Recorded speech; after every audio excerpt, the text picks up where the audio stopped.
গাজার স্টেজের মধ্যে আল্লামা জুনায়েদ বাবনগরী রহমাতুল্লাহ আলাইহি শায়েখ আহমদুল্লাহ জুনায়েদ আল হাবিব সাহেবের নামটা বলতে যে মুখ ফসকায়া বের হয়ে গেল আল্লামা জুনায়েদ বাবনগরী রহমাতুল্লাহ আলাইহির নাম। এটা শোনার পরে আমি দেখছি অনলাইনে সবাই লেখালেখি করে। আজকে যদি জুনায়েদ বাবনগরী আমাদের রাহবারটা এই মার্চফর গাজার মধ্যে সুন্দর করে চেয়ারের মধ্যে বসে থাকতো, আমার কাছে মনে হয় এখন যত সুন্দর হয়েছিল এর চাইতেও ট্রিপল গুণে সৌন্দর্যতা আরো বেড়ে যেত, ঠিক কিনা? জাতির বড় সম্পদ আল্লামা আহমদ শফি রহমাতুল্লাহ আলাইহি, জাতির বড় দামি সম্পদ আল্লামা জুনায়েদ বাবনগরী রহমাতুল্লাহ আলাইহি দুনিয়া থেকে বিদায় নিয়ে যাওয়ার পরে আজও এদের নাম শুনলে মানুষ চোখের পানি ফেলায়া দোয়া করে। বাংলাদেশের প্রত্যেকটা দাওরায়ে হাদিস মাদ্রাসায় খতমে বুখারী অনুষ্ঠানে আজও ওনাদের জন্য দোয়া করা হয় কি হয় না?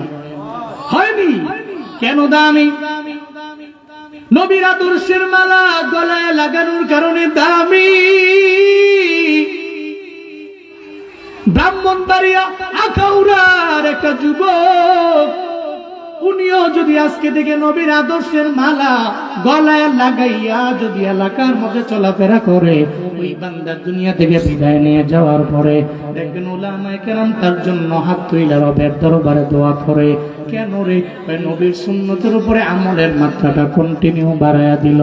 মনে রাখবেন, এই আদর্শের মালা দুনিয়াতে যেই বান্দায় গলার মধ্যে লাগাইল তার দাম একজন বাড়াইছেন, চিল্লা বলেন তার নাম।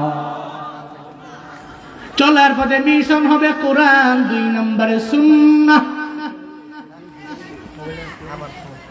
এই জন্যই আল্লাহ বলেন কুল আতিউল্লাহ ওয়ার রাসূল, এই পয়গম্বর আপনি বলেন তারা ইতাআত করবে 1 নম্বরে আল্লাহ, 2 নম্বরে নবী। আল্লাহরে দেখা যায় না, ছোঁয়া যায় না, ধরা যায় না, কেমনি ইতাআত করব আল্লাহ রে? কয় মদিনাওয়ালা নবীর ইতাআত করা মানে আমার আল্লাহর ইতাআত করা হয়ে যাবে। কুল ইন কুনতুম তুহিব্বুনাল্লাহ ফাত্তাবিউনি ইউহিব্বুকুমুল্লাহ ওয়া ইয়াগফির লাকুম যুনুবাকুম ওয়াল্লাহু গফুরুর রহিম।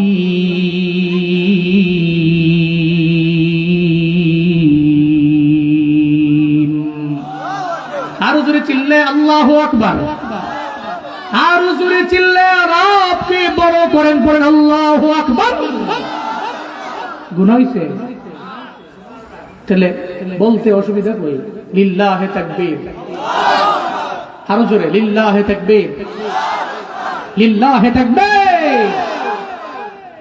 রবকে বড় বললে, রবের গুণকীর্তন করলে, রবের তাকবীর দিলে ঈমান তো বাড়ে, কমে না। আল্লাহকে বড় করলে, আল্লাহকে বড় বললে, আসমানের নিচে জমিনের উপরে আল্লাহ, বান্দা যখন আল্লাহরে বড় বলে, আল্লাহ বান্দারে দুনিয়াতে বড় বানায়। ফাজকুরুনি আযকুরকুম, আল্লাহ বলছেন তো শর্ত হইল তুই আমার জিকির কর, আমারে স্মরণ কর, আমারে স্মরণ করবি তো আমিও তোরে স্মরণ করব। সুবহানাল্লাহ বলে না? তুমি আমারে দাও, আমি তোমাকে দিব। তুমি খালি আমার কথা স্মরণ করো, আমিও তোমাকে স্মরণ করব। তুমি খালি একবার আমারে বলো I like you, I love you, সঙ্গে সঙ্গে রেসপন্স করব আই লাভ ইউ টু। সুবহানাল্লাহ পড়বেন না? এজন্য আল্লাহকে বড় বললে, আল্লাহকে বড় করলে দুনিয়াতে আল্লাহ আপনারে ধইরা বড় বানায় দেবে। এজন্য তাকবীরের স্লোগান দিব। আমি 3 বার তাকবীর বলবো, আপনারা জবাব দিবেন লিল্লাহে তাকবীর, লিল্লাহে তাকবীর, লিল্লাহে তাকবীর। নাস্তিকতা নিপাত যাক, দিন ইসলাম জিন্দাবাদ। নাস্তিকতা নিপাত যাক, দিন ইসলাম জিন্দাবাদ। কোটি প্রাণে একই আওয়াজ, ক্ষুধার্তহী ছাড় পাবে না, এই বাংলায় ঠাই হবে না। মুসলমানরা জেগেছে আর, জোর কদমে সামনে চলো, বজ্র কণ্ঠে আওয়াজ তুলো, সবাই মিলে একই তালে দাও না স্লোগান লিল্লাহে তাকবীর, নারায়ে তাকবীর। দিন ইসলাম, দিন ইসলাম, জিন্দাবাদ, জিন্দাবাদ। ইসলামেরই জন্ম দেশের হয়েছে জন্ম, ইসলামের বিরুদ্ধে গেলে দেশ হবে ভিন্ন। ইসলামেরই জন্ম দেশের হয়েছে জন্ম, ইসলামের বিরুদ্ধে গেলে দেশ হবে ভিন্ন। ইসলামের বিরুদ্ধে যারা নিয়েছে অবস্থান, এই বাংলায় ঠাই হবে না, যাও হিন্দুস্তান। জোর কদমে সামনে চলো, বজ্র কণ্ঠে আওয়াজ তুলো, সবে মিলে একই তালে দাও না স্লোগান, লিল্লাহে তাকবীর, নারায়ে তাকবীর। দিন ইসলাম, দিন ইসলাম, জিন্দাবাদ, জিন্দাবাদ। মুসলমানের এই দেশেতে নাস্তিকদের ঠাই নাই, নাস্তিকদের পক্ষে যারা এদের কোনো রক্ষা নাই। মুসলমানের এই দেশেতে নাস্তিকদের ঠাই নাই, নাস্তিকদের পক্ষে যারা এদের কোনো রক্ষা নাই। এই দেশেতে থাকতে হলে কোরআন মানতে হবে, কোরআন না মানবে যারা বিতাড়িত হবে। জোর কদমে সামনে চলো, বজ্র কণ্ঠে আওয়াজ তুলো, সবাই মিলে একই তালে দাও না স্লোগান, লিল্লাহে তাকবীর, নারায়ে তাকবীর। দিন ইসলাম, দিন ইসলাম, জিন্দাবাদ, জিন্দাবাদ। আল কোরআনের আলো, আল হাদিসের আলো, লিল্লাহে তাকবীর। গুনাহ হয়েছে, কষ্ট পেয়েছেন, কাকে বড় করলেন? কোন ধর্মকে বড় বললেন? ওই ধর্মটা আল্লাহর কাছে গ্রহণযোগ্য না। তাহলে আল্লাহকে বড় করলাম, ইসলামকে বড় করলাম, খুশি হয়েছেন কে? উমিয়া, যদি রব খুশি হয় তাহলে জান্নাতে যাওয়ার আর কোনো প্রতিবন্ধকতা নাই তো। জান্নাতের মালিক কে? কোনো বাবায়, কোনো দাদায়, কোনো আলেম। এই জন্য মিশন থাকবে, রাজি কর্ম কারে? আল্লাহর রাজি করতে গেলে তো নবীর সুন্নতের উপর আমল করতে হবে। রাসূলের অনুসরণ অনুকরণ করবে যখন আল্লাহ হয়ে যাবে আমাদের আপন। আল্লাহ যখন হবে আমাদের আপন, গুনাহ ক্ষমা করিবে তখন, গুনাহ ক্ষমা করিবে তখন। চিল্লায় পড়া যাবে কি সুবহানাল্লাহ। আল্লাহ পাক বলেন, ইন কুনতুম তুহিব্বুনাল্লাহ, যদি তোমরা আল্লাহকে ভালোবাসতে চাও, আল্লাহর মহব্বত চাও, তাহলে ফাত্তাবিউনি, তোমরা আমার ইত্তেবা করো, আমার অনুসরণ করো, আমার অনুকরণ করো। যদি আমার অনুকরণ করতে পারো, ইউহিব্বুকুমুল্লাহ, তুমি যখন আমার অনুসরণ করবা আল্লাহই তোমারে ভালোবাসবে। তুমি আমার অনুকরণ করলে আল্লাহ তোমারে মহব্বত করবে, আল্লাহ ভালোবাসবে। শুধু তাই না, আল্লাহ শুধু ভালোবাসেই ক্ষান্ত না পরিসমাপ্তি ঘটাবে না। নবীর ইত্তেবা করার কারণে জিন্দেগিতে গুনার অভাব নাই। আল্লাহ পাক জিন্দেগির সব গুনাহগুলোরে মাফ করে দিবে। এই জন্য চলার পথে মদিনাওয়ালা নবীর আদর্শের মালা গলায় লাগাও। ওই আদর্শের মালা গলায় লাগাইলে আমার আল্লাহর ইতাআত করা হয়ে যাবে, আনুগত্য করা হয়ে যাবে। যেমন নবীরে পরিপূর্ণ অনুকরণ কইরা দামি হয়ে গেলেন সাহাবায়ে কেরামেরা, এরা এমন পরিমাণ অনুকরণ করলেন, নবীজি বারণ করলেন, এরপরে যাওয়ার জন্য ব্যাকুল হয়ে গেল। যেমন হযরতে হামজালার কাহিনী এমন কোন বান্দা নাই জানে না যে হামজালা আমার নবীর জন্য এত পরিমাণে পাগল পড়া হয়ে গেল। বিয়ের পরে নবীজি রুখসত দিয়া দিলেন, রে হামজালা, উহুদের ময়দানে তোমার যাওয়া লাগবে না, তুমি তোমার বিবিরে গিয়া সময় দাও, তোমার ঘরের মধ্যে যাও, বিবিকে গিয়া ঘরের মধ্যে সময় দাও।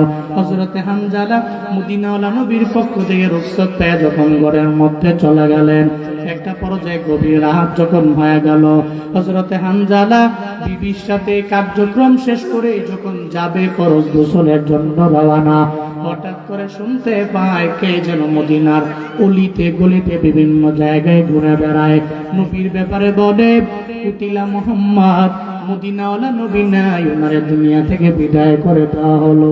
যেই হানজালা আমার মদিনাওয়ালা নবী রুখসত পাওয়ার পর নিজে উহুদের ময়দানে যায় না, এরপরেও যখন শুনতে পাইল মদিনাওয়ালা নবী দুনিয়ায় নাই, ওনারে বিদায় করে দেওয়া হলো। হঠাৎ করে এই কথা শোনার পরে মাথা নষ্ট হয়ে গেল। হানজালা কই আমি গোসলটা করবই বা কার জন্য? আমি গোসলটা করতাম নবীর আদর্শ মাইনা, নবী যদি দুনিয়ার মধ্যে না থাকে, আমি হানজালার ফরজ গোসল দিয়া দুনিয়ার মধ্যে আমার কি লাভ হবে? হযরতে হানজালা যখন ঘরে দৌড়ে যায়, যা বলে বিবি আমার মদিনাওয়ালা নবী নাই। উহুদের ময়দান থেকে কে যেন ঘুরে ঘুরে ঘুরে ঘুরে বেড়ায় আর বলতে লাগলো, মুহাম্মদকে দুনিয়া থেকে বিদায় করে দেওয়া হলো, সে দুনিয়ায় নাই। কুতিলা মুহাম্মদ, ওনাকে নাকি দুনিয়া থেকে বিদায় করে দেওয়া হয়েছে, শহীদ করা হয়েছে। আমায় বলো না আমি কার জন্য যে গোসলের মধ্যে ফরজ গোসল করব? আমায় বলো না যেই জায়গায় নবী নাই ওই জায়গায় আমার গোসলের দ্বারা কোনো ফায়দা নাই। এবার বলতে লাগলেন, ও বিবি আমার, তরবারিটা আমায় দাও, আমি তরবারি নিয়ে যুদ্ধের ময়দানে যাব। মদিনাওয়ালা নবীরে যারা দুনিয়া থেকে বিদায় করে দিল, এরা দুনিয়ার মধ্যে আরামে ঘুরে বেড়াবে, আমি হানজালাও থাকবো, এটা জীবনেও হতে পারে না। তরবারিটা আমার হাতের মধ্যে দাও, আমি তরবারি নিয়ে যুদ্ধ করার জন্য যাব। সঙ্গে সঙ্গে বিবি বারণ করলেন, বিবি নিষেধ করলেন, না রে হানজালা, স্বামী আমার, কেন তরবারি নিয়ে যাবেন? আপনার গোসল না ফরজ, এটা আপনি জানেন। এই হালতে মরণ হয়ে গেলেন, আপনার ফরজ গোসল হওয়া অবস্থায় যদি মরণ হয়ে যায় কেমন হবে? ও স্বামী আমার, আগে আপনি গোসল করেন, এরপরে তরবারি নিয়ে যুদ্ধের ময়দানে যান। আমি বিন্দু মাত্র পরিমাণ বারণ করব না, আমি নিষেধ করব না, এরপরে আপনি তরবারি নিয়ে যাবেন, আমার কোনো বিন্দু মাত্র চিন্তাও নাই। হযরতে হানজালা কয়, এই বিবি আমার, তোমার কি বিন্দু মাত্র পরিমাণ অন্তরের মধ্যে মদিনাওয়ালা নবীর প্রতি মায়া নাই? আমি যে মদিনাওয়ালা নবীর জন্য পাগল, ওই নবী যখন দুনিয়া থেকে বিদায় নিয়ে চলে গেছেন, ওই নবীর হাতে কালিমা পড়নেওয়ালা আমি হানজালা, আমি ফরজ গোসল করতাম নবীর জন্য, তুমি এই গোসলটা আমারে কেন করাইবা? তরবারিটা আমার হাতের মধ্যে দাও, আমি আর দেরি করতে পারি না, আমি আর ওইটা থাকতে পারি না, অপেক্ষা করতে পারি না। আদর্শের মালা গলায় লাগানো কেমন দামি, শুনে যাও বাপ। হযরতে হানজালা সঙ্গে সঙ্গে বিবির কথা লাঠি দিয়া উড়ে দিয়া তরবারি নিয়ে রওনা। যখন যুদ্ধের ময়দানে গেলেন, উহুদের ময়দানে যা যুদ্ধের ময়দানে ঝাঁপিয়ে পড়লেন, চিন্তা করলেন অন্তরে, এই চিন্তা আছে, যারা আমার নবীকে দুনিয়া থেকে বিদায় করে দেয়, এরা জীবনেও কোনোদিন আমার কাছের হতে পারে। মুমিনের চিন্তা হলো, যারা আল্লাহকে নিয়ে কটূক্তি করে এরা কাছে হতে পারে না। মুমিনের চিন্তা হলো, যারা নবীর নিয়ে কটূক্তি করে এরা জীবনেও কোনোদিন আমার বন্ধু হতে পারে না। মুমিনের চিন্তা হলো, যখন এক মুমিন আর এক মুমিন এই চিন্তা করে আগায় যায় মুমিনেরা, যখন মুমিনের উপরে একটা কাফের একটা ইহুদি যখন এদের উপরে হত্যাযজ্ঞ চালায়, এদের উপরে জুলমের মাত্রা বাড়ায়, এদের উপরে অত্যাচারের মাত্রা বাড়ায় দেয়, তখন মুমিনের চিন্তা হলো, আমার আর এক মুমিন বাইরে বাঁচানোর জন্য আমরা ঐক্য হওয়া লাগবে, ইউনিটির মধ্যে আসা লাগবে। কারণ যে দল করুক না কেন, যাই করুক না কেন, দিন শেষে আমাদের মালিক একজন, চিন্তা বলেন কার নাম? এজন্য মুমিনের লাইফে চিন্তা করে না ও কোথায় গেল, ও কোন জায়গা, ও কোন ভাগ, কোন ঘরানার, এই চিন্তা সে করে না। মুমিনের জীবনে এই চিন্তা হলো, আমার আল্লাহরে নিয়ে সে কটূক্তি করলো, সে আমার দুশমন, সে নবীর নিয়ে কটূক্তি করলো, তাহলে সঙ্গে সঙ্গে সে আমার দুশমন হয়ে গেল। এই সৌদি আরবের লোকেরা, এই আরব আমিরাতের লোকেরা, তোমরা যদি তুই চিন্তা করো, ইসরায়েলের বিরুদ্ধে কথা বললে হয়তো স্বার্থের মধ্যে আঘাত থেকে যেতে পারে। মনে রাখবা, এটা জীবনে কোনোদিন মুমিনের কাজ হতে পারে না। বর্তমানে যারা ফিলিস্তিনিদের পক্ষে কথা বলে না, ইসরায়েলের বিরুদ্ধে দাঁড়াইতে পারে না যে সমস্ত মুসলমান কান্ট্রিরা, এরা এখনো পর্যন্ত মুমিনে কামেল হতে পারেন নাই। এরা স্পষ্ট মুনাফিকের খাতায় নাম উঠায়া দিছে, ঠিক কিনা?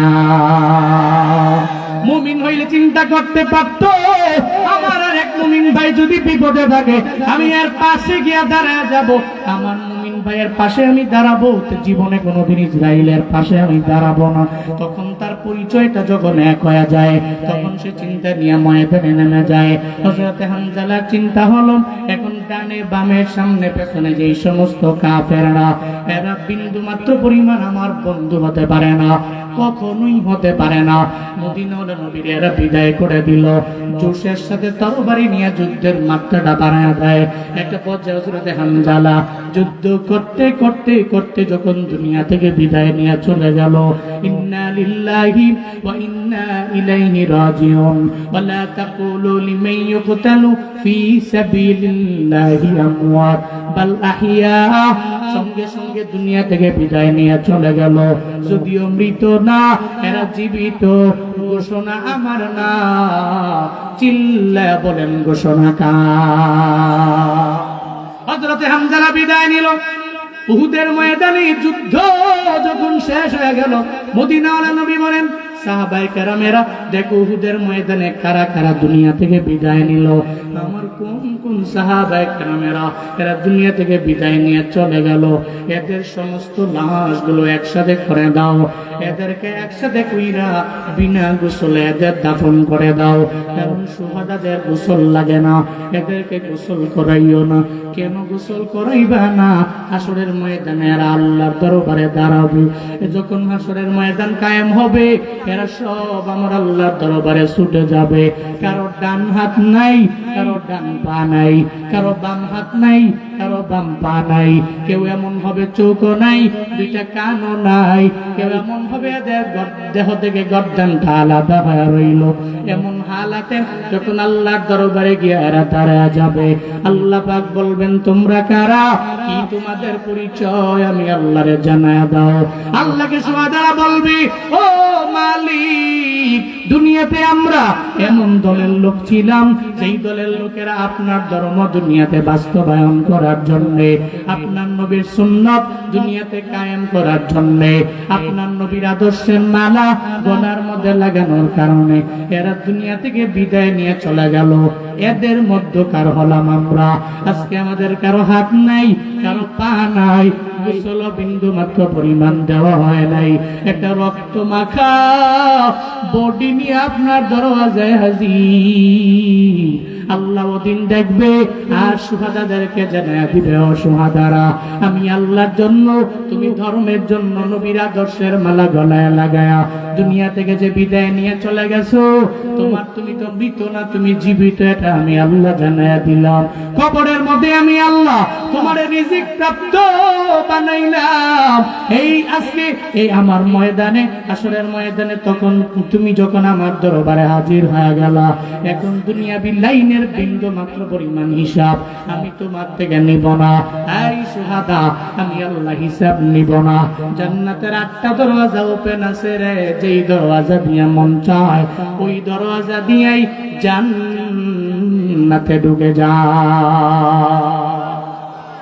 আতিনা ফিদ দারে দুনিয়া না হাসানাতিনা ফি দারে উকবা না।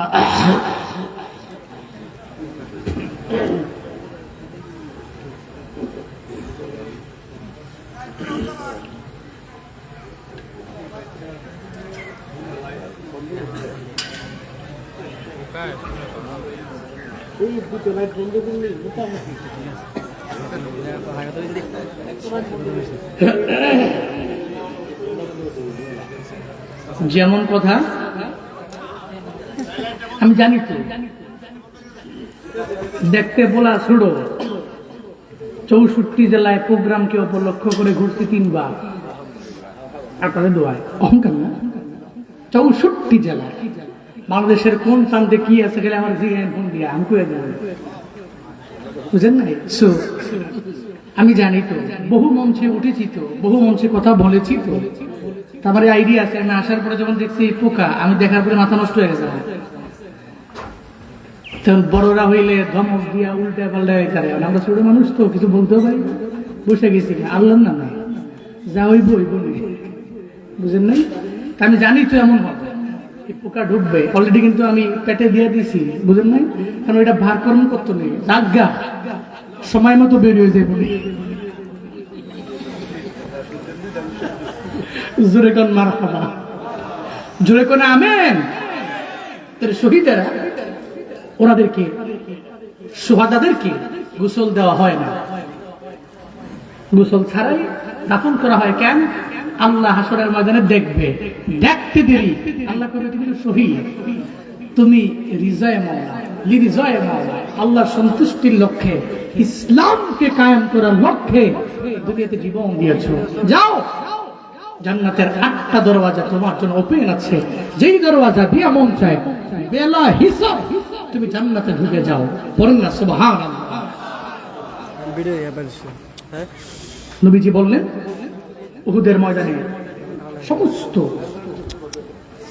শুহাদাদেরকে একসাথে করো, একসাথে করতে লাগলেন। সব যখন একসাথে করতেছেন এমন হালাতে একটা মহিলা আসলেন। মহিলা আয়েশা নবীকে বলতে লাগলেন, নবী আমার একটা কথা আছে, কে তুমি? সদ্য যে বিয়া হয়ে গেল হযরতে হানজালার বিবি আমি। কেন রে হানজালা তো বাড়ির মধ্যে আছে, কেন তুমি আমার দরবারে আসলা? হানজালার বিবি কয়, নবী আমার হানজালা ঘরে নাই, যখন শুনলো আপনাকে দুনিয়া থেকে বিদায় করে দেওয়া হলো। আপনার হানজালা আপনার বড় আশিক, আপনার বড় পাগল। এই কথা শোনার পরে হানজালা ঘরের মধ্যে থাকতে পারে নাই, ফরজ গোসলটা পর্যন্ত হানজালা ভুলে গেল। তরবারিটা হাতের মধ্যে লইয়া উহুদের ময়দানে যুদ্ধ করতে নেমে গেল।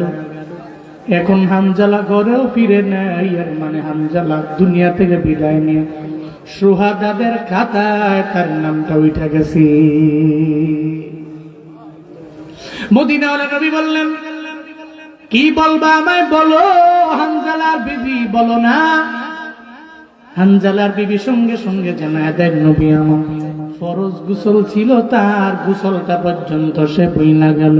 আমি আপনার কাছে আবদার জানাইতে আসলাম, হযরতে হানজালার আগে গোসলটা করাইবেন, এরপরে দাফন দিয়ে দিবেন।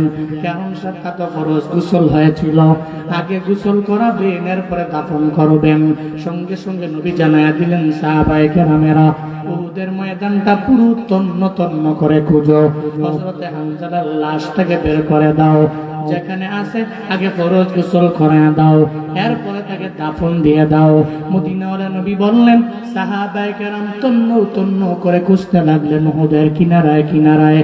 যত জায়গায় গেলেন সব জায়গায় গিয়া হানজালার লাশটা যখন খুঁজে পায় না, বিভিন্ন জায়গায় সাহাবায়ে কেরাম সার্চ করার পরেও যখন হানজালার লাশটা পায় না, একটা পর্যায়ে সবাই এসে বলে, ও পয়গম্বর হযরতে হানজালার লাশ আমরা বিভিন্ন জায়গায় দেখলাম, সব জায়গায় সার্চ করলাম, সব শুহাদাদেরকে পেলাম, হযরতে হানজালার লাশের মতো চেহারার মতো কোনো লাশ দেখা যায় না, এমন কোন ব্যক্তি দেখা যায় না। নবী চিন্তায় পড়ে গেলেন, আইরে কাফেররা কি আমার হানজালারে উঠে নিয়ে চইলা গেল কিনা, এরা কোথায় নিয়ে গেল? মদিনাওয়ালা নবী চোখের পানি ফেলে হানজালার জন্য কাঁদে। আল্লাহ কয়, রে জিবরাইল আমার নবীরে গিয়া জানিয়ে দিও, যেই নবী হানজালার জন্য অপেক্ষায় ফরজ গোসল দিবে দুনিয়ায়, ও জিবরাইল যাও আমার নবীরে গিয়া জানায়া দাও, আমার নবীরে গিয়া বইলা দাও, নবী চিন্তা করার দরকার নাই, টেনশন করার প্রয়োজন নাই।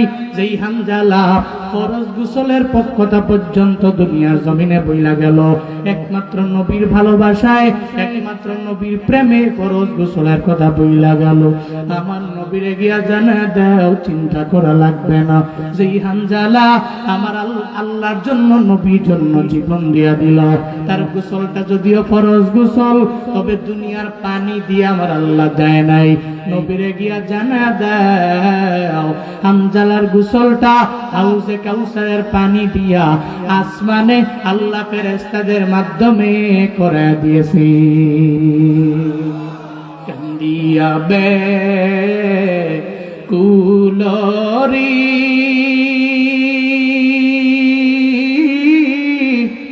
হানজালা শহীদরি কুলি জসি রিসে সেই জঙ্গে উদে নবীর সাহাবী ছিলেন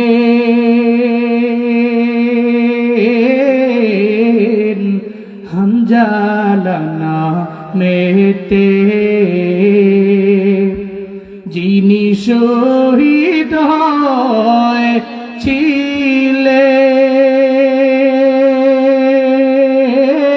হয়েছিলেন বিবাহের রাত্রিতে রে গিয়ে জঙ্গে উহুদে।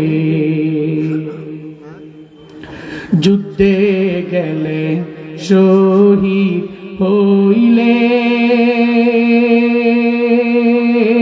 হইলেন নাপাক হালাতে, নবী জেনে সাহাবাদের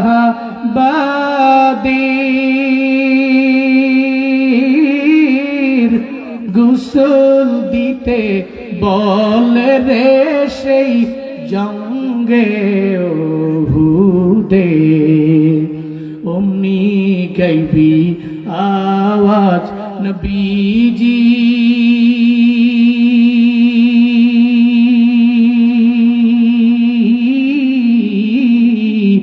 পাইলেন শুনিতে,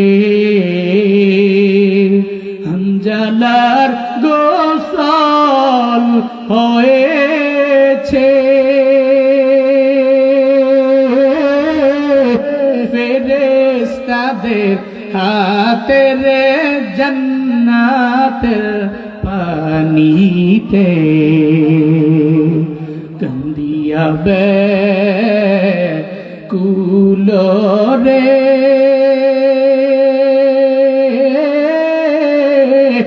হানজালা শহীদরে কুলি জসি রিসে সেই জঙ্গে উহুদে, কুলি জসি রিসে সেই জঙ্গে উহুদে, কুলি জসি রিসে সেই জঙ্গে উহুদে।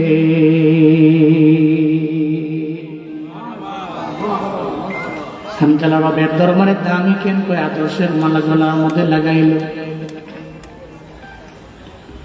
হযরতে হানজালার গোসল আসমানের পানি, জান্নাতের পানি দিয়া কেন হইছে জানো? এর একমাত্র কারণ মদিনাওয়ালা নবীর আদর্শের মালা হযরতে হানজালা গলায় লাগাইল। এই জন্য তার দাম রবের দরবারে বেড়ে গেল।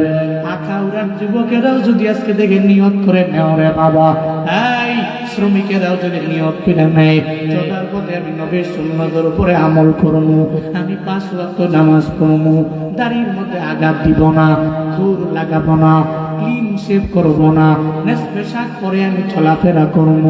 যখন চলবো আমি রাস্তার ডান দিক দিয়ে চলবো, সদা সত্য কথা বলবো, মিথ্যা বলবো না, মানুষের উপরে জুলুম করব না, অত্যাচার করব না, ওয়াদা করে ওয়াদার খেলাফ করব না, আমানতের খেয়ানত আমি করব না, অন্যের হক নষ্ট করব না, বান্দার হক নষ্ট করব না, আল্লাহর হক নষ্ট করব না। রমজানে রোজা রাখবো, আমি আমল করব, জীবনে কাউরে আমি গালি দিব না। এই চিন্তা নিয়ে যদি আগে যাইতে পারে, হযরতে হানজালা যদি দামি হয়, হযরতে আবু বকর যদি দামি হয়, হযরতে উমর যদি দামি হয়, হযরতে উসমান যদি দামি হয়, হযরতে আলী রাদিয়াল্লাহু আনহুমরা, এদের প্রতি যদি আল্লাহ রাজি হয়, আমাদের প্রতিও সে আল্লাহ কি রাজি হতে পারে না? এজন্য চলার পথে মদিনাওয়ালা নবীর আদর্শ বানায় নেন। নবীর আদর্শের মালা গলায় লাগাইলে আপনি বড্ড দামি হতে পারবেন। কেমন আদর্শ জানেননি? যে আদর্শের মাঝে জীবনে কোনো মিথ্যা নাই, যে আদর্শের মাঝে কোনো গালি নাই, যে আদর্শের মাঝে কোনো খেয়ানত নাই, যেই কারণে 40 বছর নবুয়তের আগে কাফেররা কয়, এই মুহাম্মদের চিনুনি, কেমন মানুষ জানুনি, যে জিন্দেগিতে জীবনেও মিথ্যা বলে না, ওয়াদা করে ওয়াদার খেলাফ করে না, আমানতের খেয়ানত করে না, কেমন দামি জানুনি। এই জন্য এরা নবীর ব্যাপারে লকব দিয়া দিল, তো উনি আল্লাহ, উনি আমানতদার। নবুয়ত পাওয়ার পরে 7 টানে না নবীর গালি দেয়, কিন্তু দিয়েলি তো মনে মনে জানে, আবু জাহালও জানে মুহাম্মদের মতো ভালো কেউ নাই, এটা উদ্বাও জানে নবীর মতো ভালো কেউ নাই, এটা সাহেবও জানে রে নবীর মতো ভালো কেউ নাই, এটা ওয়ালিদ ইবনে মুগিরা জানে রে নবীর মতো ভালো কেউ নাই। যদি এরা মনে মনে ভালো না বাসত, তাহলে রাতের বেলা গোপনে গোপনে যায় নবীর দরবার থেকে তিলাওয়াত শুনত না। আবু জাহাল কয়, তোরা কেন রাতের বেলা মুহাম্মদের তিলাওয়াত শোনার জন্য যাও? উতবা সাহেবারে ঠেলা মারে, সাহেবা ওয়ালিদ ইবনে মুগিরারে ঠেলা মারে। রাতের বেলা দেখা গেল সব একসাথে দাঁড়ায় রইল। হঠাৎ করে যখন আসার সময় একজনে আর একজনের সাথে বাড়ি খায়, দেখে আবু জাহাল উতবারে, উতবা দেখে আবু জাহালেরে, সাহেবা দেখে ওয়ালিদ ইবনে মুগিরারে। আবু জাহাল কয়, এই তোদের বারণ করলাম, এরপরেও মুহাম্মদের তিলাওয়াতের জন্য কেন তোরা আসো? আসলে কি জানোনি, ওই তিলাওয়াতে এত পরিমাণে মায়া, আবু জাহালরাও জানে এই তিলাওয়াতে মায়া আছে, মধুরতা আছে, এটা সত্য, এটা সত্য। এরপরেও স্বার্থের টানে মানতে রাজি না, ঠিক কিনা? এরাও জানে নবীর আদর্শ ভালো, এরাও জানে আদর্শের মালা গলায় লাগাইলে দাম। এরা জানে কিন্তু মানে না, এরা জানে কিন্তু মানে না। এই নবীর উম্মতেরা, আমরা জাননা মানা লাগবে, নবীর আদর্শের মালা গলার মধ্যে লাগানো লাগবে। নিয়ত করে নেন জীবনে কাউরে গালি দিবেন না, নিয়ত করে নেন কারো উপরে জুলুম করবেন না। এই নিয়তটা তিনি মাহফিল থেকে কইরা জানলে বাবা, আইল ঠেইলা, আগে রাস্তা ছিল মোটা, ফাঁস রাস্তা মানুষ হাঁটতে বাধ্য, অন্যজনের ক্ষেত্রে আইল ঠেলবেন না, পারবেন নি, পারবেন নি। আপনি দাবি হবেন, আপনি সম্মানী হবেন। যে আল্লাহ আবু বকরকে দাবি বানালো, ওই আল্লাহ কি নাই? কথা কয় না কেন? নাই। কেমন আদর্শ! ইহুদির কাছে গিয়া বালতি দিয়া পানি উঠাইছে, 8 বালতি, 3-24 কেজুর আমার দিয়া দিও। 8 বালতি পানি উঠানোর পরে হঠাৎ করে নিজে ইচ্ছা করে না, বালতি সিরা পড়ে গেছে, বালতি সিরা, রশি সিরা, বালতি পড়ে গেছে। ইহুদিয়া কয়, তুমি বালতি কেন ফেলাইলা? আমি তো ফেলাই দেই। বালতি সিরা নিজে পড়ে গেছে, নিচে ইচ্ছা করে রশি সিরা পড়ে গেছে, আমি ফেলাই না। ইহুদি কয়, আগে থেকেই তোমারে বলছি তুমি সুন্দর মানুষ, ভালো বংশের ছেলে, তুমি আমার বাড়িতে কাজ করতে আসো না, তুমি আমার লস করতে আসছো। নাউজুবিল্লাহ পড়বেন না, জোরে পড়বেন না, নাউজুবিল্লাহ। মদিনাওয়ালা নবী কয়, আমি ইচ্ছা করে ফেলাই না, ইচ্ছা করে ফেলাইছি। একটা পর্যায়ে রাগ কবি করে আছে, নবী গান মোবারকের মধ্যে একটা থাপ্পড় লাগায়। যেই নবীর শরীরে মশা মাছি বসা হারাম, আল্লাহ মশারে বলছেন রে মশা, নবীর দেহে মুবারকের মধ্যে বসতে পারবা না, অবৈধ বানিয়ে দিয়েছেন রব। ওই নবীর গাল মুবারকের মধ্যে একটা থাপ্পড় লাগায়, নবী থাপ্পড়টা খায়া কয় না, আমার আবু বকর আছে রে, আমার উমর আছে রে, তোর বাড়ি নিয়ে এসে তোর বাড়ি উড়ে দিন। সঙ্গে সঙ্গে নবী রিপ্লে করে, হ্যাঁ ইহুদি, কয়েকদিনের না খায়া গালের বস্তুগুলা শুকাইয়া আমার গালের হাড্ডিগুলা বেসে গেছে রে, এই হাড্ডিওলা গালের মধ্যে জুড়ে জুড়ে থাপ্পড় মারছো, এমন জোরে মারছো হাতের মায় বলো না, হাতে ব্যথা পাইছো নি আমার জানা।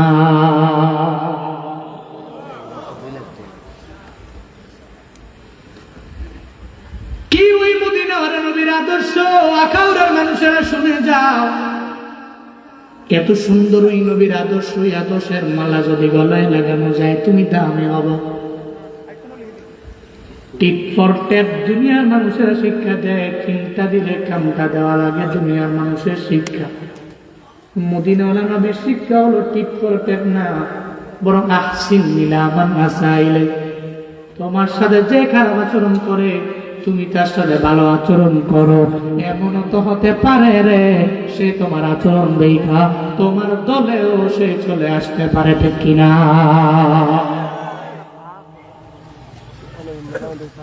এটা মদিনাওয়ালা নবীর আদর্শ। আহসিন ইলা মান আসা ইলাইক, তুমি ভালো আচরণ করো ওই ব্যক্তির সাথে যে তোমার সাথে খারাপ আচরণ করলো। আপনি হাঁটছেন এলাকা রাস্তা দিয়ে, একজন এসে আপনার আব্বা আমার নাম ছিল গালি দিয়ে দিচ্ছে, নামের পেছন দিয়ে গালি দিছ, চিনছো না মানুষ, মানুষ চিনছো না, হ্যাঁ বাড়ি ছিল না, আমার বন্ধু বান্ধব জানো কি লিঙ্ক আমার জানো, 10টা আছে হুন্ডা আমার, খালি ফুল আফেন গো একটা ফোন দেয়াম 20 জনে হাজির করেছি না, এ কি পাওয়ার দেয় এবারে কয় ঠিক আছে, হ্যাঁ গালি দিছে তো এটা বুঝা লইয়া, এক গালির উছিলায় মারামারি লেখা 2 জন মারা। হে কি আদর্শতা! নাউজুবিল্লাহ কয় না জোরে, আরো জোরে পড়ে না নাউজুবিল্লাহ। এটা তো আপনার আদর্শ না, আপনি তো নববী আদর্শ পথে লালন করেন। মনে রাখবেন, মাইরা পিটায়া জুলুম কইরা নির্যাতন কইরা আপনার দলে আপনি লোক নিতে পারবেন না। ওটা নিলেও